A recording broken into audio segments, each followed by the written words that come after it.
નમસ્કાર દર્શક મિત્રો, મહામંથનમાં આપ સૌનું સ્વાગત કરું છું। તીર કમાનમાંથી નીકળી જાય એ પછી પાછું વળવું એ મુશ્કેલ બને છે।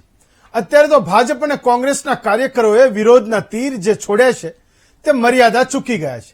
મુદ્દો સંસદમાં રાહુલ ગાંધીએ હિન્દુ અંગે આપેલા નિવેદનનો છે, જેની સામે ભાજપે વિરોધનો મોરચો માંડ્યો છે। મુદ્દા આધારિત વિરોધ થાય ત્યાં સુધી વાંધો નથી, પરંતુ અમદાવાદમાં ભાજપ કોંગ્રેસના કાર્યકરો વચ્ચેનો વિરોધ હિંસાના સ્વરૂપે પહોંચી ગયો છે। સામસામા પ્લેકાર્ડ અને પથ્થર ફેંકાયા। હિંસક વિરોધમાં કેટલાક પોલીસ કર્મીઓને પણ ઈજા પહોંચી છે। ભાજપ કોંગ્રેસના કાર્યકરો વચ્ચે વિરોધ અને ઘર્ષણના દ્રશ્યો તો ટીવી ઉપર આપણે અનેક વાર જોયા હશે, પરંતુ અહીંયા ચર્ચા એટલા માટે કરવી પડે છે કે હિન્દુ સમાજને હિંસક કહેવા બદલ વિરોધ પ્રદર્શન થાય અને એ મુદ્દા આધારિત વિરોધ જ એ હિંસાનું સ્વરૂપ કઈ રીતે પકડી શકે।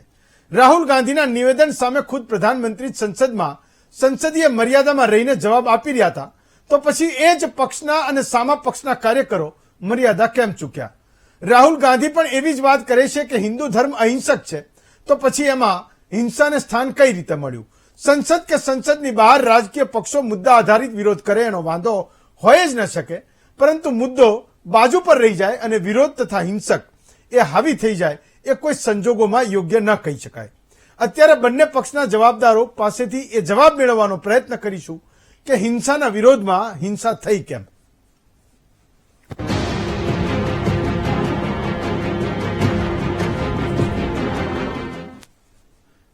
તો આજે કોઈ પણ પંચાયત હોય ત્યાંથી માંડીને કોઈ જિલ્લો, રાજ્ય કે દેશ લો, બધી જગ્યાએ નેતાઓની જબરજસ્ત બોલબાલા છે।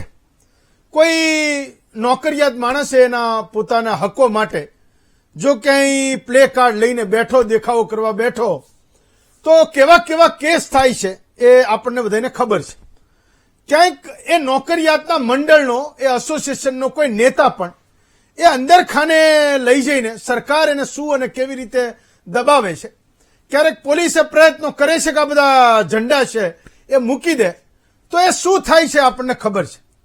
એવું પણ બને છે કે વિદ્યાર્થીઓ પોતાની હકની નોકરી માંગતા હોય અને બહુ બધા સમયથી રાહ જોતા હોય, તો બિચારા કેવા આમ ટીંગાટોળી કરીને ઓલી જાળીવાળી પોલીસની ગાડીમાં ઉચકીને નાખે છે, અને આપણે ત્યાં સેક્ટર 7 પોલીસ સ્ટેશન હંમેશા પછી ત્યાં દોડવાનું, નેતાઓને છોડાવો હોય તો ત્યાં જ જવાનું। તો એ પોલીસ પણ એ કેવો બળ પ્રયોગ કરે છે એ આપણે બધાએ વારે તહેવારે એ જોયું છે। કેટલાકને તો બિચારાને એવું થાય, આ વિરોધ કરનારા લોકોને, કે એટલા બધા કેસ થઈ જાય, પાસપોર્ટ ક્યાંક જમા કરાવવો પડે, દેશની બહાર કોઈ દિવસ જઈ ન શકે। પણ મુદ્દો એ છે કે દેશની 11 બેંકને એ તાળા મરાઈ દે, એના લાખો કરોડો રૂપિયા ચાઉં કરી જાય, બેંકના અધિકારીઓને સીબીઆઈ જેની પાછળ પડી હોય અને એ દેશની બહાર ભાગી જાય, એનું તમે કાંઈ ન કરી શકો જો એ નેતા હોય તો। આપણે તો કેટલા બધા જોયા છે। પણ બિચારો સામાન્ય માણસ એ આ બધા કોઈ જો પ્લે કાર્ડ લઈને ક્યારેક કોઈ એની પોતાની વાતને લઈને ક્યાંક નીકળ્યો પણ ખરો। કેટલાક એવા સમાજો જે ખૂબ ગરીબ છે, હાંસિયામાં છે, આજે પણ પોતાના હકો માટે લડે છે, ક્યાંક નીકળે બિચારા કેટલા કેસ થાય છે, આપણે એટલા બધા જોઈએ છે। પણ નેતાઓ હોય તો એ મેં કીધું એમ તમારે ખૂબ મજા છે। એટલે આગળના વર્ષોમાં હું તો એવું કહું છું કે દરેક મા બાપ એવું ઈચ્છે કે એનો દીકરો કાં વકીલ થાય ને કાં નેતા થાય, તો કાંઈ કોઈ એનું કશું બગાડી શકે નહીં। પોલીસ એ તો ઠીક છે, એ બધી માથાકૂટવાળો કેસ છે, પણ આ બે પ્રોફેશન એવા છે કે આગળ જતા એવું થશે કે આપણા દેશમાં એ પાવરફુલ લોકો કહેવાશે। મેં એકવાર કીધું હતું કે કોઈ કોર્પોરેટરના શાળાનો ભત્રીજાનો બનેવી જો તમારી બાજુમાં કોઈ રહેવા આવ્યો અને ભાઈ એની જો એ કોઈ એવો તાપ હોય, એ સહેજ હતપ હોય, આપણે નહીં કહેતા, તો એ જીવવા ન દે। તમારે નક્કી કરવું કે તમે એની સામે પડી ના શકો। તો મુદ્દો એ છે કે નેતાઓની ખૂબ બોલબાલા છે, એ કંઈ કરે તો બધું ચાલી જાય, કોઈ બિચારો સામાન્ય માણસ કંઈક કરે તો મોટા ધીંગાણા પણ થઈ જાય। પણ આજે એવું થયું કે કોંગ્રેસવાળા એ મને લાગે લગભગ બચી ગયા, ક્યાંક કાંકરી ચાળો એમણે પણ કર્યો હશે। પોલીસ જાણી ગઈ હતી કે કંઈક માથાકૂટ એ થવાની છે, તો એણે બેરિકેડ પહેલા જ કરી દીધા હતા, અને એટલે મને લાગે મોટું ધીંગાણું થતા એ અમદાવાદમાં આજે બચી ગયું। બાકી જે શરૂઆતમાં જે અમારા કેમેરામાં જે કંઈ ઝડપાયું હતું એ બહુ બધું એ હિંસક હતું। પણ એક ઘટના મને યાદ આવે છે, પાલડીમાં જ્યાં કોંગ્રેસની ઓફિસનો આ વિસ્તાર છે એ અમદાવાદના એકદમ હૃદયસમા વિસ્તારમાં છે, એટલે એકદમ અમદાવાદના મધ્ય વિસ્તારમાં એ કોંગ્રેસની ઓફિસ એ આવેલી છે. 2020માં લગભગ જાન્યુઆરી ફેબ્રુઆરીમાં કોરોના આવ્યો એ પહેલા જવાહરલાલ નહેરુ યુનિવર્સિટીમાં દિલ્હીમાં કંઈક વિદ્યાર્થીઓની બધી બહુ માથાકૂટ એ થઈ હતી. એનએસયુઆઈ વાળા આમ તો આપણે ત્યાં ગુજરાતમાં માથાભારે કહેવાય, તો એમણે એવું નક્કી કર્યું કે એબીવીપી વાળાની આગળ જઈને આપણે એમ કે એનો વિરોધ કરવો છે. મેં કીધું કે નેતાઓની કેમ બોલબાલાજીની વાત કરું છું, તો એને એવું થયું કે એબીવીપી વાળાનો વિરોધ કરી એમની ઓફિસે પાલડી છે. તો એક મોટું ટોળું એ એનએસયુઆઈ વાળાનું પહોંચ્યું હતું એબીવીપીના કાર્યાલયે, અને તેથી એબીવીપી વાળા તૈયાર હતા. એનએસયુઆઈ વાળાને ભનક નહોતી લાગી. 10 જણના માથા ફાટી ગયા હતા. એટલે એટલા બધા લોહી લુહાણ કાર્યકરો કોઈ રેલી ધરણામાં મેં ક્યારેય નથી જોયા. તો થયું એવું કે આમ તમને દેખાય રીતસર કે આ જબરજસ્ત હિંસા થઈ રહી છે. ત્યાં પણ જેએનયુમાં જે માથાકૂટ થઈ હતી એના વિરોધમાં આ લોકો પહોંચ્યા હતા. અમે પોલીસને પૂછ્યું કે ભાઈ આ આટલી બધી માથાકૂટ થઈ, કોની સામે તમે કેસ એ નોંધી રહ્યા છો? તો એને કીધું કે બે બાજુ 5-5 કાર્યકરો એ ઘાયલ થયા છે, એટલે બધું ફોરફિટ થઈ ગયું, આમાં કોઈ કેસ બેસ નો નોંધવાનો હોય. તો એ વખતે મને ખબર પડી કે એટલીસ્ટ તમે જો એટલે પોલીસ ઈચ્છે તમે થોડું ઘણું નેતૃત્વ કરી શકતા હો અને કોઈ એકાદ બે ફોન પણ કરી દે તો આ બધી માથાકૂટમાં આવતું નથી. પણ જનતાનું શું એ સવાલ જ્યારે હિંસાના વિરોધમાં હિંસા થતી હોય તો એ આપણે કરવાનો છે. રાહુલ ગાંધી એવું બોલ્યા કે ભાઈ જે લોકો પોતાની જાતને હિન્દુ કહે છે એ સૌથી વધારે હિંસા કરે છે અને હિંસક લોકો છે. આજે એનો વિરોધ થઈ રહ્યો તો ભાજપે આખા દેશમાં એ વાતનો વિરોધ કરી રહ્યો છે અને એના કેસમાં જ એ હિંસાઓ ક્યાંક ક્યાંક થઈ છે. આપણા ગુજરાતમાં થઈ, અમદાવાદમાં થઈ.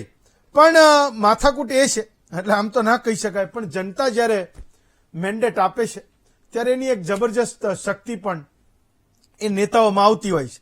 રાહુલ ગાંધી બાકીના પક્ષો સાથે મળીને એ ભલે ઇન્ડિયા એલાયન્સને એની સરકાર નથી બનાવી શકા, પણ લોકોના મતની એક શક્તિ એ સીધી રીતે આપણને ક્યાંક દેખાય છે. અને અત્યારે એવું લાગે છે કે જે વાત એ કરે છે સંસદમાં એ ભાજપનું નેતૃત્વ એને ભલે એવું કે આનું રીલોન્ચિંગ કરી રહ્યા છે અને ફરી એકવાર એને પ્રોજેક્ટ કરવાનો પ્રયત્ન થઈ રહ્યો છે, પણ એની એ સહન શક્તિની બહારની એ વાત છે એવું તો અત્યારે એ આપણને એટલીસ્ટ દેખાઈ રહ્યું છે. આજે એ વાત કરીશું કે એટલીસ્ટ હિંસાની જ્યારે વાત કરો અને તમે અહિંસા કરવા માંગતા હોય, એનું વર્તન એવું કરવા માંગતા હોય તો એટલીસ્ટ મને લાગે છે કે એ વખતે લાઠી દંડાને કોઈ સ્થાન ના હોવું જોઈએ. જ્યારે તમે માગો પરમિશન કે આજે અમે અહીંયા ધરણા પ્રદર્શન કરવા જઈ રહ્યા છીએ તો પોલીસ એ વાતે આશ્વસ્ત હોવી જોઈએ કે હિંસાના વિરોધમાં તમે કોઈ દેખાવો કે પ્રદર્શનો કરવા જઈ રહ્યા છો તો એને પોતાને પણ એ લાઠી કે દંડા એ લઈને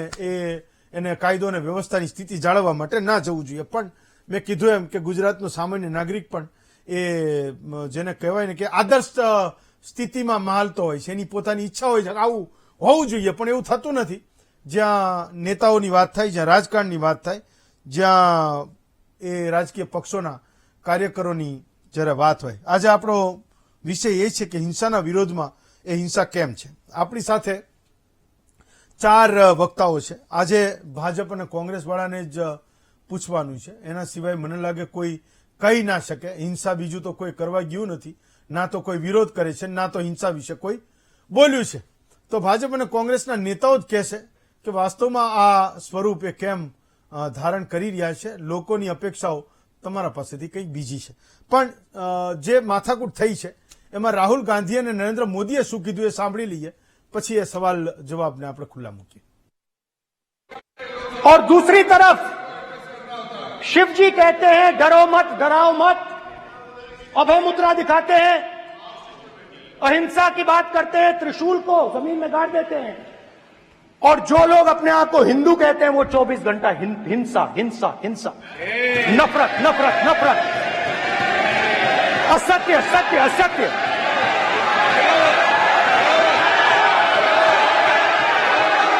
आप हिंदू हो ही नहीं.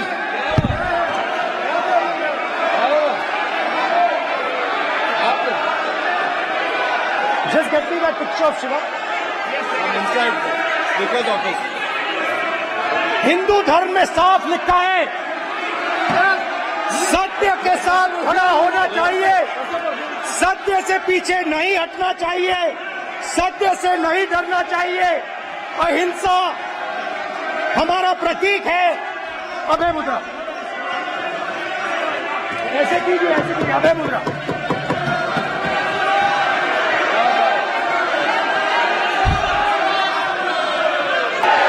बीजेपी को आप जो नहीं, नरेंद्र मोदी जी पूरा हिंदू समाज नहीं है, बीजेपी पूरा हिंदू समाज नहीं है, आरएसएस पूरा हिंदू समाज नहीं है। ये कहा गया हिंदू हिंसक होते हैं?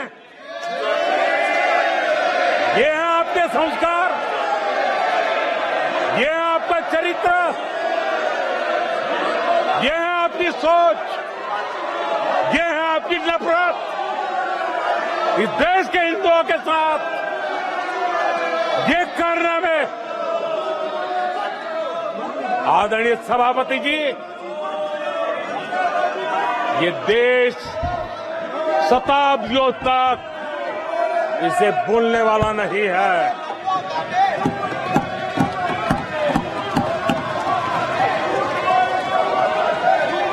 कुछ दिन पहले हिंदुओं में जो शक्ति की कल्पना है उसके विनाश की घोषणा की गई थी। आप किस शक्ति की विनाश की बात करते हैं?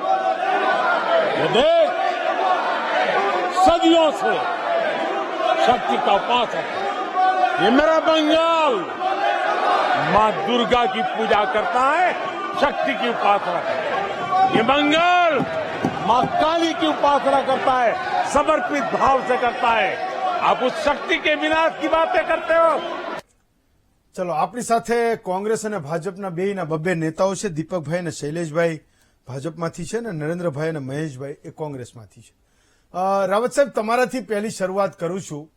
એટલીસ્ટ લોકોએ અપેક્ષા રાખે કે આ ભાજપવાળા ગમે તે કરે પણ કોંગ્રેસવાળા એના ઝંડા ઉચકી ન મારે, ક્યાંક એ કોઈ પ્લે કાર્ડને ન ફેંકે, એ ક્યાંય હાથ ન ઉગામે ને એ લાઠી દંડો એ ક્યાંય ના વીંજે. એટલીસ્ટ તમે તો એ ગાંધીજીને 2 ઓક્ટોબરે એ પેલી સૂતરની આંટી ચડાવો છો, તો વર્તન પણ રાખો એવું. આજ તો તમારા કાર્યાલય આવ્યા હતા, ત્યાં વિરોધ કરવા આવ્યા હતા. ઠીક છે, લોકસભામાં એ જે કંઈ બોલ્યા, પણ એટલીસ્ટ અહીંયા તો એ લોકો એ વર્તનની અપેક્ષા રાખે છે કે બહુ હુડદંગ ના થાય. નરેન્દ્રભાઈ,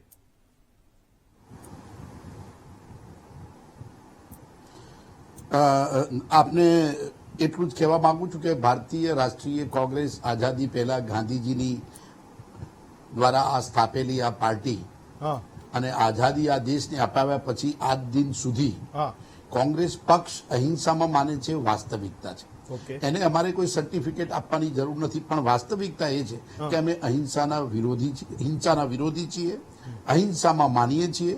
સત્ય, અહિંસા અને ગાંધીજીના માર્ગે આ દેશને એકતા, અખંડિતતા અમે જાળવી રાખી છે. સર્વધર્મની ભાવના હોય, તમામ ધર્મોમાં સાથે રાખી એનો વિકાસ કરવો. 70 વર્ષ સુધી કોંગ્રેસ પક્ષે આ દેશને મજબૂતાઈ આપી, એકતા આપી, અખંડિતતા આપી. આ વાસ્તવિકતા છે. નાની મોટી ઘટનાઓને વાત કરીને કોંગ્રેસ પક્ષની વિશ્વસનીયતા આ દેશમાં અમે સ્થાપેલી છે. આજે અમે શાસનમાં હોઈએ કે વિપક્ષમાં હોઈએ, અમારી વાત સ્પષ્ટ છે. આ વાત પાર્લામેન્ટમાં રાહુલજીએ સ્પષ્ટ કરી હતી. આજે મોદીજીનું ભાષણ જુઓ તો શું વડાપ્રધાનને શોભે એવું હતું કે નહીં એ પછીની ચર્ચા છે. રાષ્ટ્રપતિએ આ દેશની લોકસભામાં જ્યારે ચૂંટણી પત્યા પછી ભારતીય જનતા પાર્ટી એનડીએને બહુમતી આપ્યા પછી સત્તા પછીની પહેલી લોકસભામાં રાષ્ટ્રપતિએ જે અભિભાષણ આપ્યું અને એના જવાબમાં વડાપ્રધાનશ્રીનો શું જવાબ હતો એ આપ જાણો છો. વાત એ મુદ્દાની છે કે હિન્દુત્વની વાત રાહુલજીએ કેમ કરવી પડી, કે આપ જાણો છો કે આ દેશની પરિસ્થિતિમાં ભારતીય જનતા પાર્ટી દ્વારા હિન્દુત્વના નામે બેવડી નીતિ રાખી, નકલી હિન્દુત્વના નામે લોકોને ગેરમાર્ગે દોરી હંમેશા સત્તામાં આવ્યા છે. આ વાસ્તવિકતા છે. એમના નેતાઓના ભાષણો જોઈએ તો વડાપ્રધાનજી એમના પદની ગરિમા છોડીને હંમેશા એ પ્રકારની વાતો કરે જે ક્યારેય શોભનીય નથી. આજે દેશના વડાપ્રધાન તરીકે પોતે ભાષણ આપતા હતા, અમે એમને ટીવીમાં જોયા તો અમને એમ થયું કે અમે ખરેખર એક લેવલ, એક પદની ગરિમા હોય એ પ્રકારનું ભાષણ એમને શોભતું નહોતું. એટલે પહેલી વાત એ છે કે ગઈકાલે રાહુલજીએ જે વાત હિન્દુત્વની જે પરિભાષાની વાત કરી હતી એ વાતનો જવાબ મોદીજી આપી શક્યા નથી. અને આજે પણ અમે એ જ કહીએ છીએ કે દેશને હંમેશા હિન્દુત્વના નામે ગેરમાર્ગ દોરી આ ભૂતકાળની અંદર અને અત્યારેના ચૂંટણીઓમાં પણ એમને ભરપૂર ઉપયોગ કર્યો છે. હા, આપણે હિન્દુત્વના નામે ગૌ માતાની વાતો કરતા હોઈએ, અડધા દેશમાં લોકોના ફ્રીજ સુધી શું જમે છે, કયા પ્રકારનું માંસ છે, એની પણ તપાસ આપણે કરીએ છીએ. પરંતુ એ ભૂલી જઈએ છીએ કે હિન્દુત્વના નામે તમે જે વાતો કરી છે, તમારી જ પાર્ટીના માણસો ગૌ માંસ ખાય છે. કિરણ રજ્જુ જે અત્યારે પાર્લામેન્ટરી અફેર મિનિસ્ટર છે એ મોદીજીની પાછળ બેઠા હોય છે. આપને કદાચ ખ્યાલ હશે કે દિલ્હીની અંદર જેમ દરેક રાજ્યોના ભવનો છે, સરકારી ભવનો, હા, જેમ ગુજરાત ભવન છે, ઉત્તર પ્રદેશ ભવન છે, મણિપુર ભવન છે, ગોવા ભવન છે, સિક્કિમ ભવન છે, આ બધા ભવનો છે. અને એમાં તમને એટલું જ કહેવા માંગુ છું કે ગોવા ભવન હોય કે મણિપુર ભવન હોય એમાં બીફનું માંસ ઓફિશિયલી મળે છે. એટલે કે ગૌ માંસની કરી ત્યાં કે એનું મટન ત્યાં મળે છે. એ બાબતમાં ક્યારે પણ ચર્ચા કરી નથી. વાત એ છે કે તમે એક બાજુ ગૌ હત્યાના નામે, હિન્દુત્વના નામે તમે લોકોને ઉશ્કેરીને લોકોને મોતના ઘાટ પણ ઉતાર્યા છે. એટલે આ વાત મહત્વની એ છે કે હિન્દુત્વના નામે લોકોને ગેરમાર્ગે દોરવા. અને આજે જે પ્રકારે એમણે વાતો કરી કે રાહુલજી કે કોંગ્રેસ પક્ષ હિન્દુઓને હિંસક કહે છે તે વાત નથી. રાહુલજીનું ભાષણ સ્પષ્ટ છે કે નરેન્દ્ર મોદીજી હિન્દુ નથી, સંપૂર્ણ હિન્દુ નથી. RSS ની વાત કરી એમને કે તમે હિન્દુ નથી કે તમે જે વાત કરો છો. હિન્દુ તો કેવો હોઈ શકે? અહિંસક હોય, સત્યમાં માનનારો હોય, ક્યારે એ હિંસામાં માનનારો ન હોય, આ પ્રકારની વાતો હોય. આ તમામ બાબતોની જે વાત થઈ અને ત્યારબાદ જે રિએક્શન આપે જે વાત કરી એમાં મારું સમર્થન પણ છે કે ક્યારે પણ અમે સામે પણ હિંસામાં માનતા નથી. ભારતીય જનતા પાર્ટીના નેતાઓ દ્વારા, એમની પાર્ટીના કાર્યકરો દ્વારા અમારા વડોદરામાં પણ અમારી ઓફિસે પહોંચી ગયા હતા. શું સાબિત કરવા માંગે છે? કયા હિન્દુત્વની વાતો કરવા માંગે છે? એટલે સ્પષ્ટ છે કે ભારતીય જનતા પાર્ટી અત્યારે સત્તામાં ભલે બેઠી હોય પરંતુ એમને આયનો દેખાડવાનું કામ રાહુલજીએ કર્યું હતું અને એ વાત સ્પષ્ટ છે. સાથે સાથે ઘણા બધા મુદ્દાઓ હતા. તમે એ પણ કહેવા માંગશો કે બીજા મુદ્દાઓ ભૂલાઈ ગયા, તો રાહુલજીએ તમામ મુદ્દાઓને આવરી લીધા છે. એમને મોંઘવારીની વાત કરી હું છે. નેક્સ્ટમાં આવું. હલો, હા, હું એમને next મોંઘવારીની બી વાત કરી છે, બેરોજગારીની વાત કરી છે, અગ્નિવીરની વાત કરી છે, નીટની પણ વાત કરી છે. Yes, fine. હું નેક્સ્ટમાં આવું. દીપકભાઈ, તો તમે લોકો તો સત્તામાં છો, થોડા છે ને ઠાવકાઈથી વર્તો, એટલે તમને એ કોઈ મોકો મળવો જોઈએ વિરોધ કરવાનો, એ તરત જ અંદરનો જૂનો આત્મા એ જાગી જાય છે. એટલે એટલીસ્ટ આજે તો એ આશ્રમ રોડે જ્યાં પહોંચ્યા હતા એ લોકોએ તો આ નથી કરવાની જરૂર. લોકો એ અપેક્ષા નથી રાખતા તમારી પાસેથી. તમને તો મત આપે છે, ચૂંટે છે, તો તમારે તો શાંતિ શીખવવાની છે, અહિંસાને શીખવવાની. અને તમે વિરોધ તો એનો કરવા ગયા હતા કે ભાઈ હિંસા કરવાનું કહે છે ને હિંસક કીધા એ હિન્દુઓને. તો તમે ત્યાં કોંગ્રેસ કાર્યાલય જઈને શું કરતા હતા? હેમંતભાઈ, ગંભીર પ્રશ્ન ઉભો થયો છે. સવાલ એ છે કે જે આપણે જયારે ચૂંટણીના પરિણામો આવ્યા ને ત્યારે આપણે એવું વિચારતા હતા કે સબળ એક વિરોધ પક્ષ મળશે આપણને. પણ હું એવું માનું છું કે ઓપોઝિશન પાર્ટી ના જે લીડર જે છે એ ઇમેચ્યોર છે એવું આ સંસદની અંદર એમણે સાબિત કરી બતાવ્યું છે. એમણે જે મુદ્દાઓ સંસદની અંદર જે લેવા જોઈએ, સંસદની જે ગરિમા હોય છે એને પણ એને પાર કરી નાખી છે. સંસદમાં શું કરવું, કેવી રીતે વર્તવું, કયા પ્રશ્નો ઉભા લેવા, પ્રજાના પ્રશ્નો લેવા, લોક પ્રતિનિધિત્વ પોતે કરી રહ્યા છે, વિરોધ પક્ષના નેતા છે, એ મેચ્યોરિટી એમનામાં નથી. એનું આ એક ઉત્તમ ઉદાહરણ એમણે પૂરું પાડ્યું છે. જેથી કરીને બહુ સ્પષ્ટ સંકેત જાય છે કે હિંસા ફેલાવાની વાત કરનારા આ લોકો એ પોતે હિંસા ફેલવી દીધી છે. આજે જ્યારે શાંત હતું, સંસદ ચાલતું હતું, ત્યારે આ બાબતોને લઈને વાતચીત કરવાની જરૂર શું હતી? પહેલા તો પ્રશ્ન એનો નરેન્દ્રભાઈ જવાબ આપે. સવાલ ક્યાં છે? ગાંધીજીના નામ ઉપર ચરનારી આ કોંગ્રેસ નું આ અસ્તિત્વ છે, આ એમનો સાચો ચહેરો છે. કારણ કે કઈ કોમ્યુનિટીને કેટલું મહત્વ આપવું, કોની સાથે ખબર નથી પડતી. એ લોકોને હિન્દુઓ પ્રત્યે શું આટલું બધું વિરોધ છે? ભારતમાં રહો છો, બિન સાંપ્રદાયિક દેશ છે, તમારે બધા ધર્મો તમારા માટે સરખા હોવા જોઈએ. પણ તમને શું હિન્દુઓ પાછળ તમે પડી ગયા છો? તમારા માટે બધી કોમ્યુનિટી એક હોવી જોઈએ. તમે એક રાષ્ટ્રીય પક્ષ છે તમારો. તમારા માટે દરેક કોમ્યુનિટી જે કઈ છે એના માટે તમારે વાતો કરવાની હોય. ત્યારે તમે હિન્દુઓની ભડકાવાની વાતચીત કરો હિન્દુઓ હિંસક ન હોય તો તમે શું કહેવા માંગો છો હિન્દુઓને? આ મેસેજ તમે કયો મોકલવા માંગો છો? એ બહુ સ્પષ્ટ સંકેત છે. સવાલ ઘણા બધા પ્રોબ્લેમ્સ છે, ઘણા બધા આ દેશ માટે આપણે અત્યારે આપણા માટે પ્રશ્નો છે આપણા પાસે. એના કોઈ વિચારો કરવાના નહીં, ક્યારે વાતચીત કરવાની નહીં. માત્ર ને માત્ર આવી વાતો કરીને હિંસા ફેલાવી અને આજે એમણે જે આ શાંતિ દોડવાનો જે પ્રયત્ન કર્યો છે બહુ ગંભીર છે. હું કહું, વિરોધ પક્ષ પાસે આ અપેક્ષા આ ભારતની પ્રજા નથી રાખતી. આ બહુ સ્પષ્ટ બાબત છે. એ લોકો ભલે અત્યારે કહેતા હોય કે અમે પ્રજાનો અવાજ મૂકીએ છીએ, પ્રજાનો અવાજ આ નથી. એ તમે સમજી લેજો. પ્રજા ક્યારે પણ એવું નથી ઈચ્છતી કે હિંસા ફેલાય. સામસામે બે યુવાનોને તમે સામસામે ટકરાવો, આ ક્યારેય નથી જોતી. પ્રજાને પ્રશ્નો, એના પ્રશ્નોનો હિસાબ કિતાબ જોઈએ છે, એનો ઉકેલ જોઈએ છે. અને જ્યારે 2014 થી 2024ના ગાળામાં 10 વર્ષ દરમિયાનમાં જે કંઈ કાર્યો થયા છે અને જે કંઈ ભારતે વિકાસની જે હરણફાળ જે ભરી છે એમાં અવરોધરૂપ લાવનારું આ સ્પષ્ટપણે દેખાઈ રહ્યું છે. મહેશભાઈ, તો વાત ઠીક છે, તો દીપકભાઈ કે એનો ધર્મ છે કે એને શું કહેવું જોઈએ, પણ મારો સવાલ એ છે કે કોંગ્રેસના પાસે એક મોટો કાર્યકરોનો સમૂહ છે જે બિચારો આવું કંઈ હોય તો એ સીધા પેલા શિલ્ડની જેમ એ આગળ ઉભો રહી જાય છે. નેતાઓના જે જબ્બા છે, વ્હાઇટ જબ્બા, એને સહેજ પણ કરચલી ના પડે એની જવાબદારી એ કોંગ્રેસનો કાર્યકર લે છે. હું તો એવા નેતાઓને પણ જાણું છું કે જેના ઉપર 45 કેસ છે. તો હવે તો એ ગુજરાતમાં સમય છે કે નેતાઓએ બહાર આવવું જોઈએ. બિચારા કાર્યકરોને બક્ષી દો. આજ તો જે રીતે પથ્થરવાળી થઈ હતી એ સારું થયું કોઈના માથા ફૂટ્યા નહીં. નહીતર મેં કીધું એમ કે 2020માં મેં જોયા છે કેવા એમને માર્યા હતા, એબીવીપીના કાર્યાલય ઉપર ગયા હતા. તો મહેશભાઈ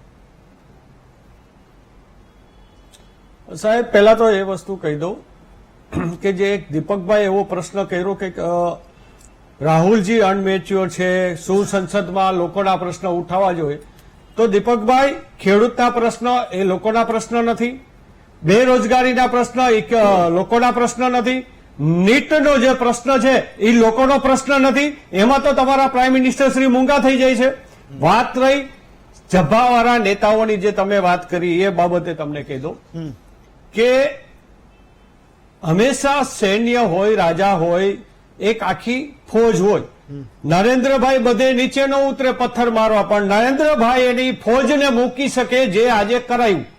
આજે તમે શા માટે તમારે કોઈ કાર્યાલય ઉપર જવું પડે?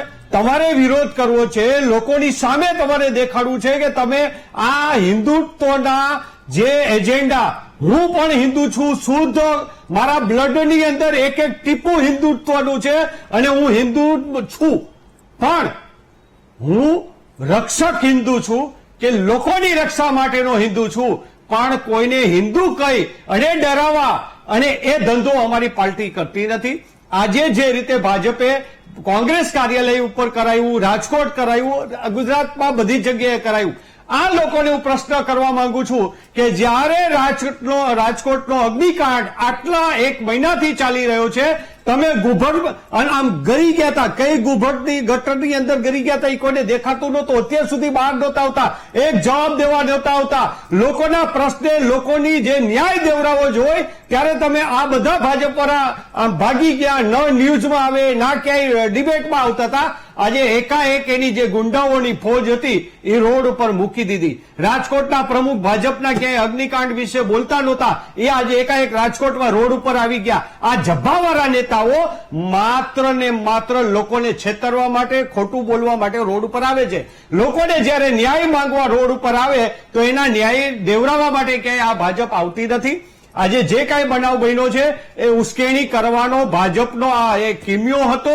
ગુજરાતમાં ફરીથી હિંસા ભડકાવવા માટે આ ટોળું કોંગ્રેસ કાર્યાલયે મોકલું. જો તમારે વિરોધ કરવો હતો તો કોઈ પણ સર્કલ ઉપર જે પણ તમે કરી શકતા હતા, પણ અહીંયા કોંગ્રેસનો કોઈ કાર્યકર ન હોય. અને હિન્દુના શાસ્ત્રમાં લખ્યું છે કે તમારા ઘર ઉપર હુમલો થાય કે તમારી બેન દીકરીઓની રક્ષા માટે તમારે હથિયાર ઉપાડવું પડે તો તમારે પેલા સામેવાળાને મારવો નહીં, પેલા એને મારવા દેવું. ભાજપના કાર્યકરો પથ્થરો સાથે આવ્યા હતા અને આપણે તમે બધા મીડિયામાં તમારા જ આપણા જ આ વીટીવી ની અંદર આપણે તમે વિડીયો જોજો. મેં હમણાં 7 વાગે જોયો કે ભાજપના કાર્યકરો અહીંયાથી પથ્થરનો ઘા કરે છે, શરૂઆત કરે છે. એ બહુ સ્પષ્ટ અંદર દેખાઈ રહ્યું છે.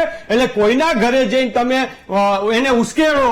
હું તો કહું, કોઈ વ્યક્તિના ઘરે જઈને કોઈને ઉશ્કેરવો ને એનાથી મોટો કોઈ ગુનો નથી. ગુનાની કલમમાં પણ લખેલું છે કે ઉશ્કેરણી કરાવીને એ પણ એક ગુનો છે. કોઈને આપઘાત કરવા માટેની પ્રેરવો એ પણ એક ગુનો જ છે. એટલે આ ભાજપે ઉશ્કેરણી કરી અને ગુજરાતનું જે વાતાવરણ શાંત હતું એ શાંત વાતાવરણને દોરવાનો પ્રયાસ કર્યો છે. વાત રહી અમારા નેતાઓની, તો અમે એક એક કાર્યકર છીએ એ અમે પેલા સૈન્ય તરીકે, એક સૈનિક તરીકે લડવા માટે તૈયાર પેલા પણ હતો, આજે પણ છીએ.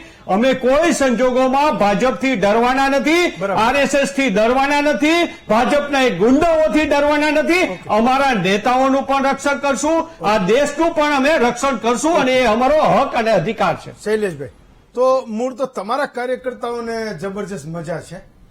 પાછળ લાઠી લઈને એ પોલીસ ઉભી છે, એટલે કે પાછળથી કોઈ હુમલો ન કરે. અને આગળ એ આ દ્રશ્યોમાં દેખાય છે કે લઈને પથ્થર આમ ફેંકે છે. એટલે આટલું બધું પ્રોટેક્શન હોય તો એને તો હિંસાનો વિરોધ કરવા, એ મને લાગે હિંસા કરવા માટે એક એને બળ મળી રહ્યું છે. આજ તો એ રોકાઈ જતા. પોલીસ તો એમની બાજુ જ હતી, કોઈ એને તો મારી નતું જવાનું. પોલીસ તો એની હારે જ હતી ને, આ બાજુ જ હતી. આ દેખાય છે તમને, પાછળ પોલીસ છે ને આગળ તમારા વાળા છે. તો આજ તો રોકાઈ જતા. એટલીસ્ટ જયારે હિંસાનો વિરોધ કરવા તમે કોંગ્રેસ કાર્યાલય પહોંચ્યા છો, રાહુલ ગાંધીનો વિરોધ કરવો તો સાચી વાત છે, મોઢે પટ્ટી બાંધી લેતા તો એ પોલીસને પણ એટલે તે દિવસે આ લાઠી દંડા ના લઈને જવા પડે. એટલે શારીરિક હિંસા તો એક બાજુ છે, શાબ્દિક હિંસા પણ ના થાય. એમ પટ્ટી બાંધી લીધી, બોલીશું જ નહીં, પણ આ તો લઈને પથ્થર ફેંકી રહ્યા જબરજસ્ત. હેમંતભાઈ, પ્રથમ તો આ જે બનાવ બન્યો છે, જે કાંઈ થયું છે એના મૂળમાં જવું પડે કે રાહુલ ગાંધીજી ગઈકાલે શું બોલ્યા એ પેલા તો મહેશભાઈને ખબર નથી. રાહુલ ગાંધીજી એ બોલ્યા છે કે જે પોતાની જાતને હિન્દુ કેવડાવે છે એ હિંસક છે અને હિંસક છે. એ નફરત ફેલાવે છે, નફરત નફરત નફરત એવું 3 વખત બોલ્યા ને 24 કલાક હિંસા ફેલાવે. હવે 24 કલાક રાહુલ ગાંધીજી જાગતા છે કે શું આપણને ખબર નથી. વાત રહી બીજી કે રાહુલ ગાંધીજી નવા વિપક્ષના નેતા બન્યા છે.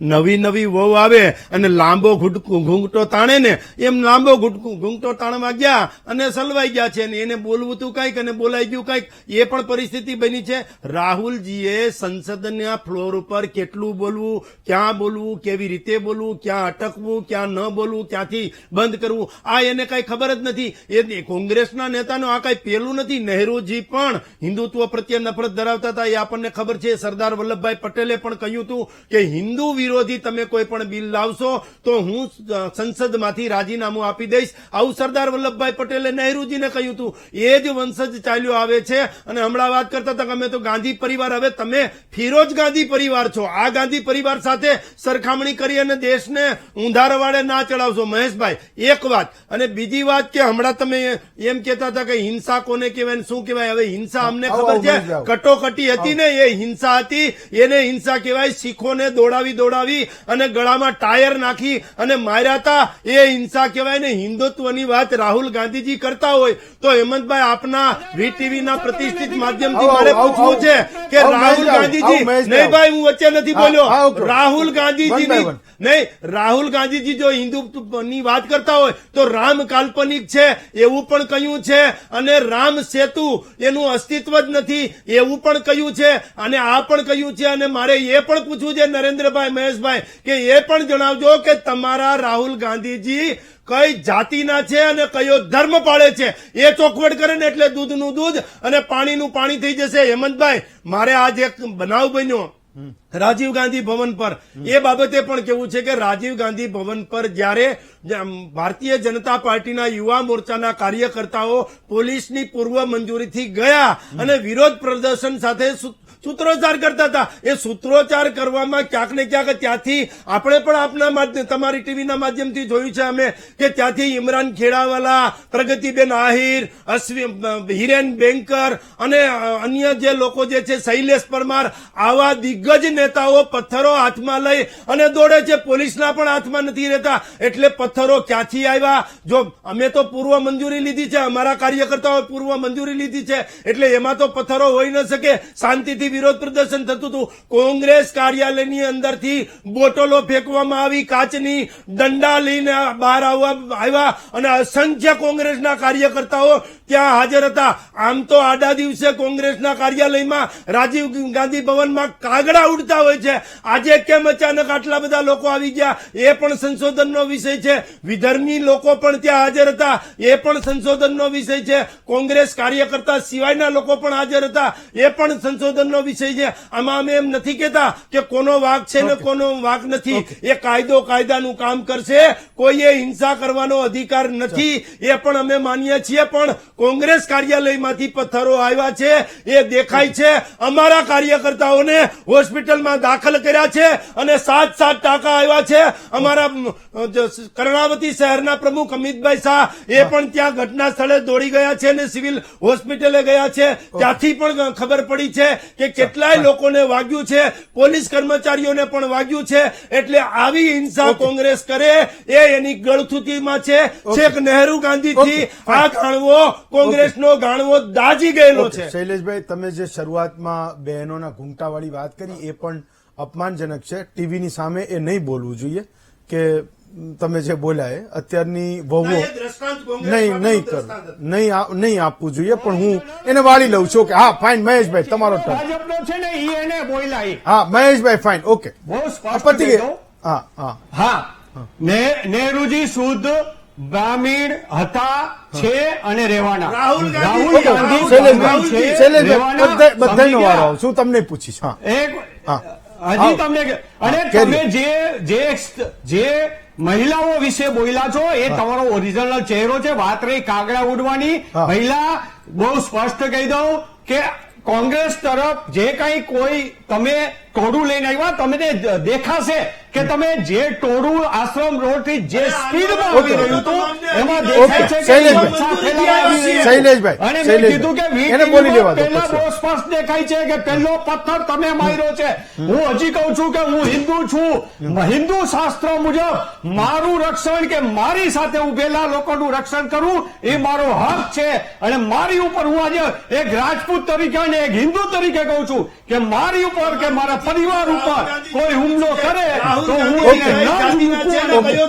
શૈલેષભાઈ તમે સાંભળી લો, પછી હું તમારી પાસે હિન્દુ શાસ્ત્રમાં લખેલું છે. હા ચાલો, તમારે જવાબ આપવો તો આપો. મારી પાસે સવાલ છે. મારે મહેશભાઈ એટલું જ કેવું છે કે જે કઈ થયું છે, માનો કે રાજીવ ગાંધી ભવન પર ગયા અને જે અમે આંદોલન કરતા હતા, આંદોલનનો અધિકાર એ મૂળભૂત અધિકાર માનો એક અધિકાર છે, ચલો ફાઇન, હોવું જોઈએ. ઓકે. પરંતુ હિંસાત્મક પ્રવૃત્તિ કરી એ ન કરવી જોઈએ. કોંગ્રેસના કાર્યકર્તાઓ ચલો, વિડીયોમાં પણ દેખાય છે. પ્રગતિબેન આહિરને બધા પકડે છે તો એ પકડમાં પણ નથી લેતા. પોલીસ બંને બાજુ દીપકભાઈ, ઓકે ફાઇન, ઓકે મહેશભાઈ ફાઇન, ઓકે.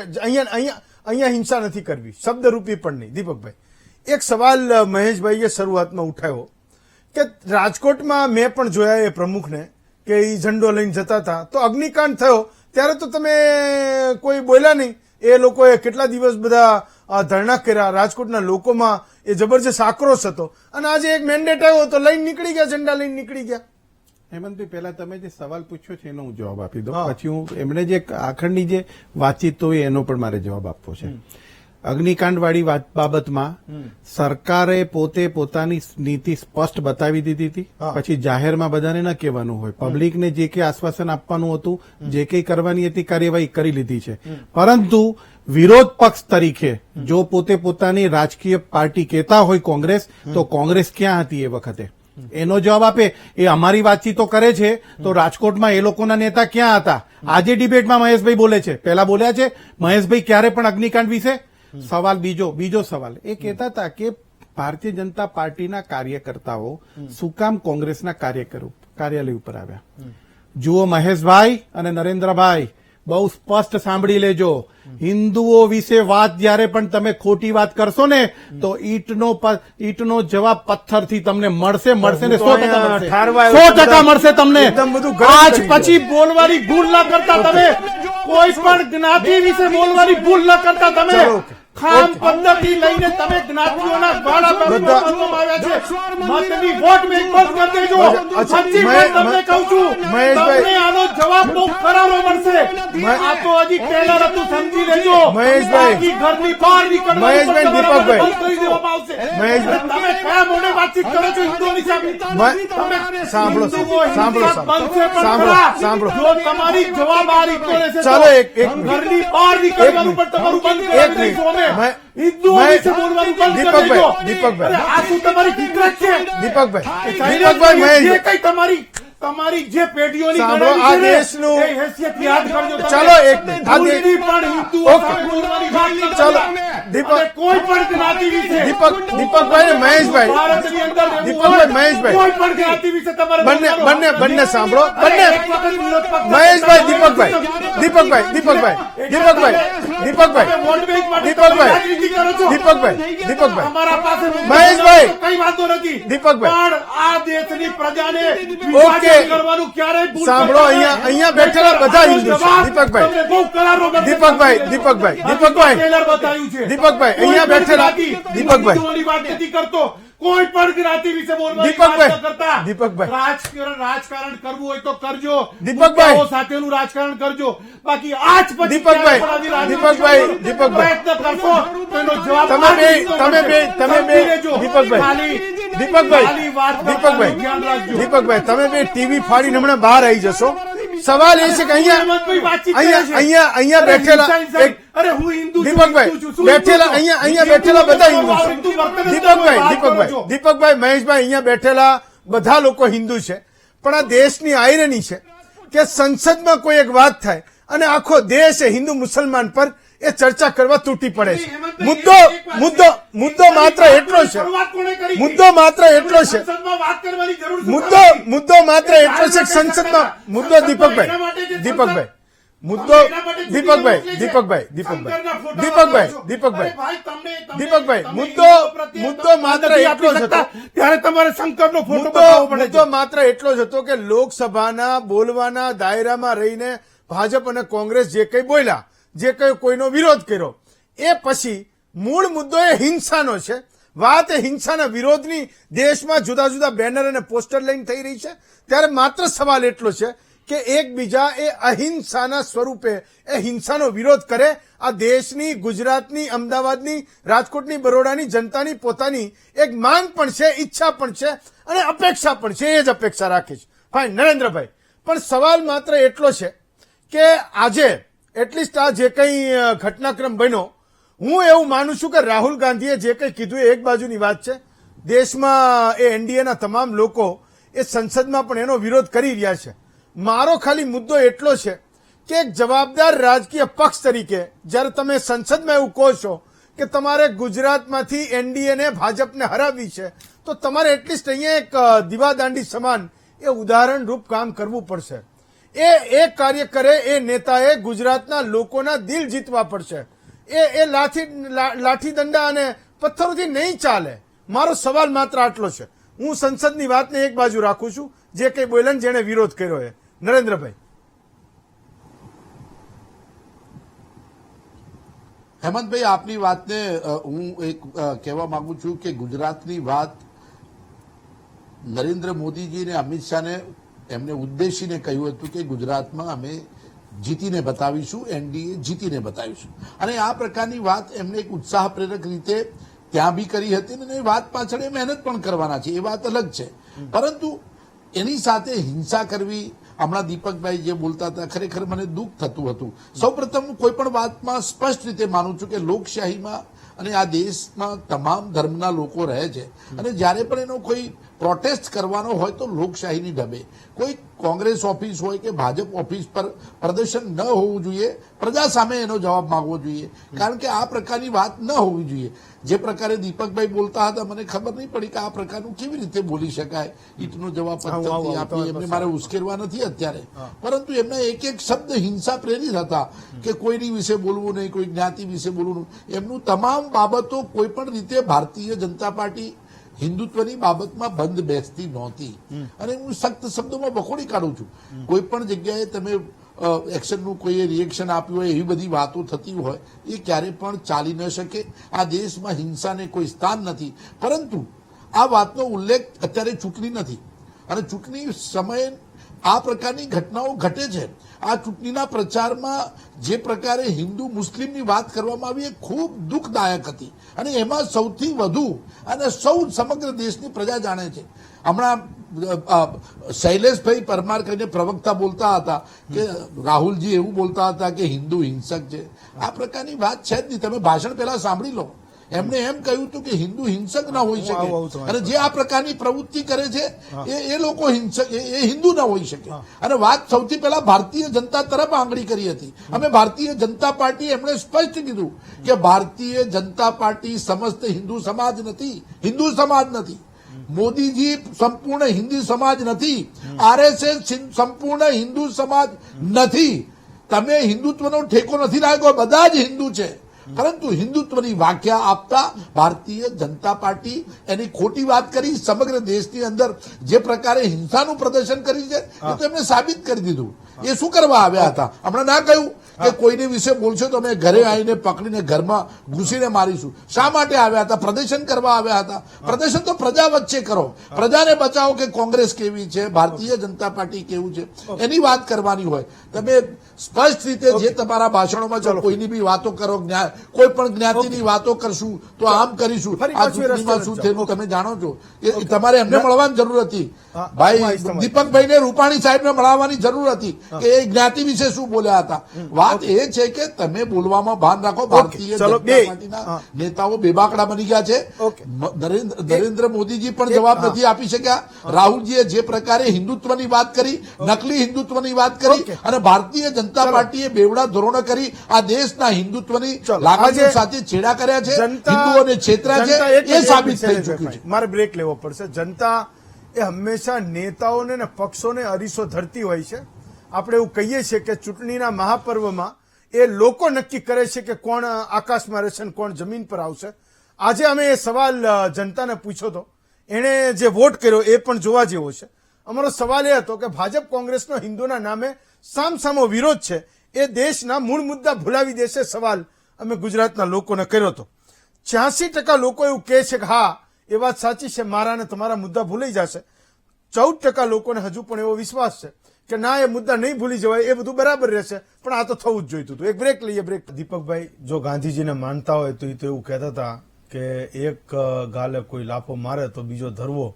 તમે આ બધું ઈંટના જવાબ પથ્થરથી આપવાની વાત કરો. મને એવું લાગે છે કે એક વકીલ તરીકે, નેતા તરીકે, સત્તા પક્ષના નેતા તરીકે તમને શોભતું નથી. તમારે ના બોલવું જોઈએ. જુઓ હેમંતભાઈ, એક વાત હા, તમે થોડાક ઉશ્કેરાઈ ગયા હતા. દુઃખ બધાને થયું છે, પણ સવાલ એવો છે કે જ્યારે ઉશ્કેરણી કરીને એવા વાક્યો મૂકવામાં આવે. મેં પહેલા જ તમને કીધું ને, તમે પ્રજાનો પણ મત માંગ્યો, એનો પણ આ એક સ્પષ્ટ વાત હતી. મેં પહેલા કીધું કે દેશ પાસે એવા ઘણા બધા પ્રશ્નો છે કે જેના નિરાકરણ માટે સૌએ સાથે રહીને બેસવાની વાત હતી. સવાલ એટલો છે કે વિરોધ પક્ષ પાસે આ વખતે મજબૂત વિરોધ પક્ષ આપીને પણ પ્રજાએ એક અપેક્ષા રાખી હતી. આ રીતની અપેક્ષા નથી રાખી કે તમે શંકરનો ફોટો લઈ જઈને કોઈને ઉશ્કેરો. આજે હું તમને કહું, તમે પોતે દિલથી કહેજો કે આ શરૂઆત કોણે કરી, આ મુદ્દો મૂકીને શરૂઆત કોણે કરી. તમે મને એટલું કહો કે સંસદની અંદર આ ચર્ચા કરવા માટે એ લોકો જાય છે. તમે પોતે પણ તમારા હૃદય ઉપર હાથ મૂકીને સ્પષ્ટ કહેશો કે ના, આ વસ્તુ નથી. ત્યાં તમારા પ્રશ્નોના નિરાકરણ માટે છે સંસદ, નહીં કે આવી બધી બાબતો માટે છે. એના માટે તમારું પ્લેટફોર્મ છે. ચૂંટણીના ઇલેક્શન આવતા હોય અથવા તો તમારા પ્રોપેગેન્ડા જે કંઈ હોય. બીજી વાત, આજે જયારે એમણે સવાલ પૂછ્યો કે ભારતીય જનતા પાર્ટીના કાર્યકર્તાઓ શું કામ આવ્યા હતા, કાર્યકર્તાઓ જે કંઈ હશે, હું તમને કહું, એ ભારતીય જનતા પાર્ટીનો એ પોતે નામ બોલે છે, પણ એ પોતે હિન્દુઓ હશે. તમે સમજજો. જ્યારે તમે આવી બાબત કરો છો તેની લાગણી વ્યક્ત કરવા માટે એમણે પરમિશન સાથે ત્યાં આવ્યા હતા. પણ એક વાત સ્પષ્ટ છે કે જ્યારે પરમિશન માંગી એ લોકો પાસે એ લોકો તૈયાર થઈને બેઠા હતા. હિંસા કોણે ફેલાવી કહેવાય? એટલે તમે એવું કહો છો કે શરૂઆત તમે પૂર્વ આયોજિત હતું સંસદથી એમ? માંડીને રાજીવ ગાંધી ભવન સુધીની હિંસા ફેલાવાનું કારણ કોણે ઉભું પણ કર્યું? તમે એ અહીંયા પહેલા પ્રદર્શન કરવા વિચાર ન ગયા હોત તો એમની પાસે ભલે પથ્થર ને લાઠી જુઓ, દંડા હોત તો શું થાત? ના એક વાત તમને હેમંતભાઈ કહી દઉં. મેં પહેલા પણ કીધું આ ભારતની અંદર કોઈ પણ પ્રજાને આ રીતે ઉશ્કેરવાનો, કોઈ પણ જ્ઞાતિને ઉશ્કેરવાનો પ્રયત્ન થશે ત્યારે આ પરિસ્થિતિ ઉભી થશે ને થશે. ચલો, હું એવી એટલા માટે અપેક્ષા કહું રાખું ના છું થાય. ઓકે. દરેક ન થાય હું પણ ઈચ્છું છું, પણ કોઈને ઉશ્કેરો તમે હા, ચલો, આવી રીતે. મહેશભાઈ, last 30 સ્પષ્ટ- seconds. સ્પષ્ટ બાબત છે. સમજી ગયો. ઓકે, તમારો પોઈન્ટ મૂકો. મહેશભાઈ 30 સેકન્ડ. મહેશભાઈ આ રાવત સાહેબ તમારી પાસે આવું. મહેશભાઈ, પહેલા બહુ સ્પષ્ટ કહી દઉં હા. કે ગુજરાતની અંદર ભાજપના કાર્યાલયે જવા માટેની પોલીસ પરમિશન આપશે? નહીં આપે. માત્ર તમને આપી. ગુંડાગીરી કરવા માટેની પરમિશન નહોતી આપી, તમને દેખાવો કરવા માટેની very પરમિશન point. આપી હતી. હા. વાત રહી હિન્દુત્વની, તો હું આજે પણ કહું છું કે હું આજે તમને એ પણ સ્પષ્ટ કહી દઉં કે ભાઈ તમારું રાજકારણ ક્યારે ચાલુ થયું હશે એ મને નથી ખબર. હું 88 ની અંદર રાજકોટનો બજરંગ દળનો સહ-કન્વીનર હતો. હું તમારા યુવા મોરચાનો વોર્ડ પ્રમુખ રહી ચૂક્યો છું. તમે અમદાવાદ બોલવું નહીં, કર્ણાવટી જ બોલવું. એ ઝેર પણ તમે નાખતા હતા બજરંગ દળના યુવાનોમાં. હું 18 વર્ષનો ત્યારે હતો. એટલે આ બધા ઝેર હું જોઈ ચૂક્યો છું. ઓકે. એટલે તમે બ્લડમાંથી ક્યાં હું લોકોને આવું, ક્યાં તમારી પાસે યુવાનોને આવું. ઉશ્કેરો આવું, એમને ખબર છે. one by one. પણ આ ઓકે, વસ્તુ ન હું આવું, થવી જોઈએ. આવું. આ વસ્તુ ન થવી જોઈએ. અને હું બહુ સ્પષ્ટ કહું ઓકે. છું, કોઈ પાર્ટી કે કોઈ પાર્ટીના નેતાના ઘરે ન જવું જોઈએ. તમારે કોઈ પણ દેખાવો કરવો છે તો આવડા મોટા રોડ છે શૈલેષભાઈ, એની અંદર ઓકે. શાંતિપૂર્વક દેખાવો ઓકે, કરવો ચલો, જોઈએ. હું આવું. મારો સવાલ છે, હું હિંસા તમારી ન પાસે કરવી જોઈએ અને ફરીથી આવું ન થવું જોઈએ. શૈલેષભાઈ, મારો સવાલ એ છે, એને જે વાત મુદ્દો છે કે ભાજપ કાર્યાલય મંજૂરી માંગતા તો આપતા એના કાર્યકરો આવતા તો એ આપતા મંજૂરી, પોલીસ વાળા ન આપતા એ મંજૂરી? અને પૂછો નહીં, જવાબ તો દેવા દો. જુઓ ભાજપ કાર્યાલય કે કોંગ્રેસ કાર્યાલયની વાત નથી, પણ અત્યારે કોંગ્રેસ સત્તામાં નથી, ભારતીય જનતા પાર્ટીની સત્તા છે. એટલે મુખ્યમંત્રી શ્રીના કાર્યાલય પાસે ગાંધીનગર આવીને બધાને અધિકાર જ છે કે ભાઈ આંદોલન કરી શકે, પોતાની માંગણી મૂકી શકે. આ બધી પણ મહેશભાઈ હમણાં હિન્દુત્વની વિરોધની વાત, એક તો રાહુલ ગાંધીજીએ હિન્દુત્વ વિરોધની વાત કરી. મેં તમારી વચ્ચે નથી બોલ્યો ભાઈ. ભાઈબંધ પ્લીઝ પાછા વળી જાઓ. એક તો રાહુલ ગાંધીજીએ હિન્દુત્વને હિંસક કહ્યા, એક તો રાહુલ ગાંધીજીએ હિન્દુત્વને હિંસક કહ્યા, અને તમે પાછા એનું ઉપરાણું લ્યો છો. અને બીજું હેમંતભાઈ, મારે મારી વાત પૂરી કરવી છે કે રાજીવ ગાંધી જયારે અમારા કાર્યકર્તાઓ ગયા એ પૂર્વ મંજૂરીથી ગયા છે. શૈલેષ પરમાર જેવા સિનિયર ધારાસભ્ય કોંગ્રેસના, એમણે પથ્થરબાજીમાં સામેલ થવું એ ક્યાંક ને ક્યાંક પૂર્વ આયોજિત કાવતરું છે. કોંગ્રેસના કાર્યકર્તાઓએ પૂર્વ આયોજિત કાવતરું કર્યું છે. એમને ખબર હતી ભાજપના કાર્યકર્તાઓ મંજૂરી સાથે આવે છે, એમને જાણ હતી, એમ છતાં પણ પૂર્વ આયોજિત પથ્થરો, લાકડીઓ અને જે બોટલો છે એનો ઘા કર્યો છે અને કાર્યકર્તાઓને શૈલેષભાઈ ફાઇન, શાબ્દિક હિંસાઓને પણ મૂકી દઈએ. Narendrabhai last 30 second. હું આવું તમારી પાસે. ફાઇન, મહેશભાઈ તમારા નેતા બોલે. હા, નરેન્દ્રભાઈ લાસ્ટ 30 સેકન્ડ. 30 સેકન્ડ.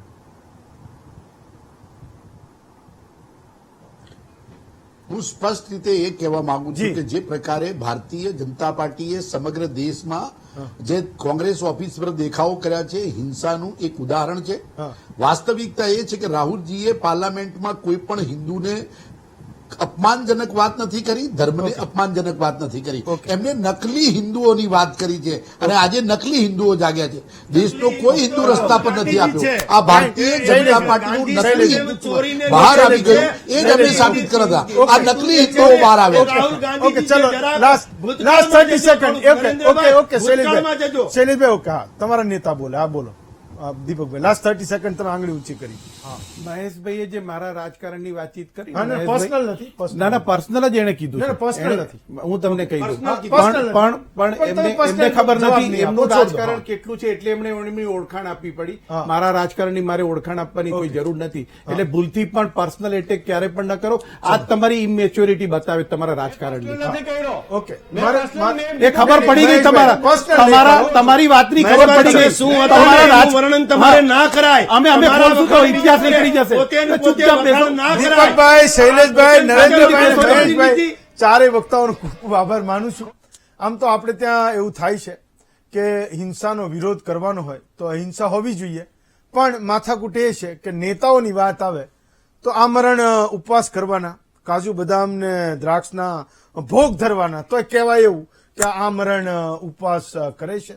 એક મોટું નોબેલ કોઝ છે અને હિંસાનો એ વિરોધ કરવાનો હોય તો એ લાઠી દંડા લઈને જ પહોંચવાનું, પથ્થર લઈને તૈયાર રહેવાનું. એક આવ્યો નથી, બીજાએ વીંજ્યું નથી. પણ આજનો આ પોલ એ દરેક રાજકીય ઈચ્છા શક્તિ ધરાવતા દરેક લોકોએ પોતાએ ગુજરાતની જનતાના મતને પણ એ સમજવું જોઈએ. ના તો સત્તા પક્ષ ના તો વિપક્ષ એ ક્યારેય જનતાને પૂછે છે કે એની પોતાની મરજી શું છે આ મુદ્દા ઉપર. પણ આ મહામંથનનો પોલ હું માનું છું કે દરેક નેતાએ જોવો જોઈએ, સમજવો જોઈએ અને એને થોડો આત્મસાત કરવો જોઈએ. આજે રજા આપશો, આવતીકાલે વધુ એક નવા વિષય સાથે ફરી મળીશું.